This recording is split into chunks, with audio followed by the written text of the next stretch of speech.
তারপরে একটি প্রশ্ন এসেছে, স্বর্ণ এবং রূপা ছাড়া অন্য কোনো সম্পদ থাকলে জাকাত দিতে হবে কিনা। এই বিষয়টা ক্যারি করে যে আপনার কি কি সম্পদ আছে, এই সম্পদগুলো যদি নেশাব পরিমাণ হয়, কারণ ইসলাম আপনাকে শরিয়া সহজ কনসেপ্ট দিয়ে দিয়েছেন, যে কোনো সম্পদ এগুলো যদি নেশাব পরিমাণ হয় তাহলে আপনাকে অবশ্যই এটা যদি 1 বছর স্টে হয়, আপনার মালিকানাধীন থাকে, তাহলে আপনাকে জাকাত আদায় করতে হবে। কিন্তু ইসলাম আপনাকে যে শরিয়া যে কনসেপ্ট দিয়ে দিয়েছেন, যদি অর্থাৎ 52.5 তোলা রূপার সমপরিমাণ সম্পদ হয়, কিংবা 7.5 ভরি স্বর্ণ কিংবা তার সমপরিমাণ সম্পদ হয়, এখন উলামায়ে কেরাম রিদওয়ানুল্লাহি তাআলা আলাইহিম আজমাইন তারা 52.5 তোলা সর্বপ্রথম ধরেছেন মানুষের কল্যাণের জন্য।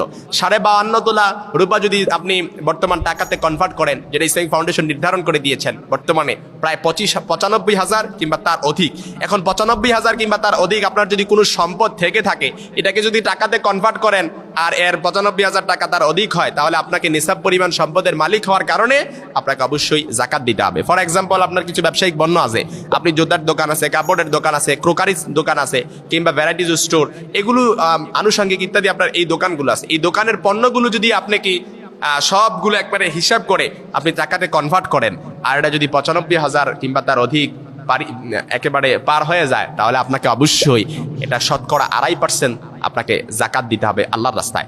আর আপনার যদি ফসল থাকে, বিশেষ করে ফসল, গবাদি পশু, কিংবা যাদের বাসা আছে, অর্থাৎ বাড়ি আপনি যেটা বসবাসের জন্য করছেন, এটা ব্যতি রেখে যেটা আপনি ব্যবসায়িক নিয়তে করছেন, ব্যবসা করার নিয়তে, অর্থাৎ ভাড়া দেওয়ার জন্য আপনি যেই বাড়ি করছেন, এরকম যদি থাকে, এগুলো যদি আপনার, কিংবা গবাদি পশু এরকম যদি থাকে, অর্থাৎ গবাদি পশু বাসা ভাড়া দেওয়ার জন্য যেগুলো নির্মাণ করছেন, এরকম থাকলে এগুলো তো টাকাতে কনভার্ট করে যদি 95,000 কিংবা তার অধিক হয়, তাহলে আপনাকে জাকাত দিতে হবে। কিন্তু আপনি যদি আপনার ফসল যেগুলো করছেন, এই ফসলের জাকাতটা আবার ভিন্ন, ফসলের ওষুধ দিতে হয়, অর্থাৎ ফসলের ওষুধ কিভাবে শতকরা 10%। এখন বর্তমানে ফসলের যে ওষুধ দিতে হয় কিংবা এটা যে জাকাত আদায় করতে হয়, এটা আমাদের অনেকে জানে না, কিংবা যারা জানে তারা দেখা যায় অধিকাংশ সময় মানে না। আপনি ফসল করছেন, এই ফসলটা আপনি দেখেন, এটা যদি আপনি একটু রিয়ালাইজ করেন, একটু থিঙ্ক করেন, আপনি দেখবেন যে ফসলটা করছেন, যখন যেই মৌসুমে যেই ফসলটা প্রয়োজন, ওই ফসলটা লাগানোর সাথে সাথে আপনি বীজ রোপণ করছেন, ওটাতে আল্লাহ তাআলা শস্যতে পরিণত করে দেয়। সুবহানাল্লাহ। এটা কিন্তু এমনি এমনি হয় নাই। আপনি একটা বীজ রোপণ করছেন, এই বীজটা শস্যতে পরিণত হওয়ার জন্য, শস্যতে রূপান্তর হওয়ার জন্য আল্লাহ তাআলা এটাকে কিভাবে দেখেন, টেক কেয়ার করেন, আল্লাহ তাআলা এটা কিভাবে জিম্মাদারি নেন, কিভাবে এটাকে হেফাজত করেন। অর্থাৎ বৃষ্টি যদি বেশি হয়ে যায়, তাহলে দেখা যাবে ফসলটা নষ্ট হয়ে যাবে। তাপমাত্রা যদি, টেম্পারেচার যদি বেশি হয়ে যায়, তাহলে ফসলটা নষ্ট হয়ে যাবে। এই জন্য আল্লাহ তাআলা বৃষ্টিকে নিয়ন্ত্রণ করেছেন, টেম্পারেচারটাকে নিয়ন্ত্রণ করেছেন, সবগুলোকে নিয়ন্ত্রণ করে একটা বীজ আস্তে আস্তে করে আল্লাহ তাআলা এটাকে শস্যতে পরিণত করে দিয়েছেন। সুবহানাল্লাহ। এবং আপনার আমাদের খাওয়ার উপযোগী করে দিয়েছেন।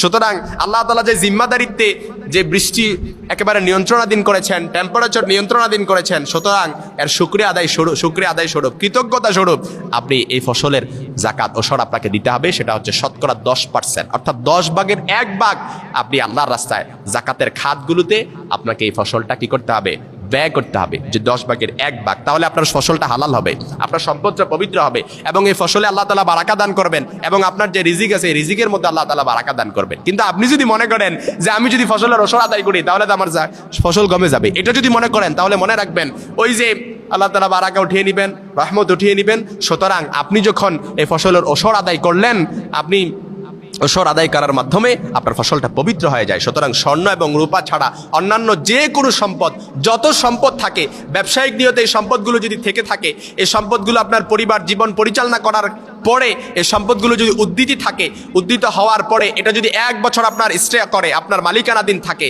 তাহলে অবশ্যই এই যত সম্পদ আছে, এই সব সম্পদগুলো টাকাতে কনভার্ট করলে পরে নেশাব পরিমাণ যদি সম্পদ এই মালিক হয়ে যান আপনি, তাহলে আপনাকে অবশ্যই এর জাকাত আদায় করতে হবে।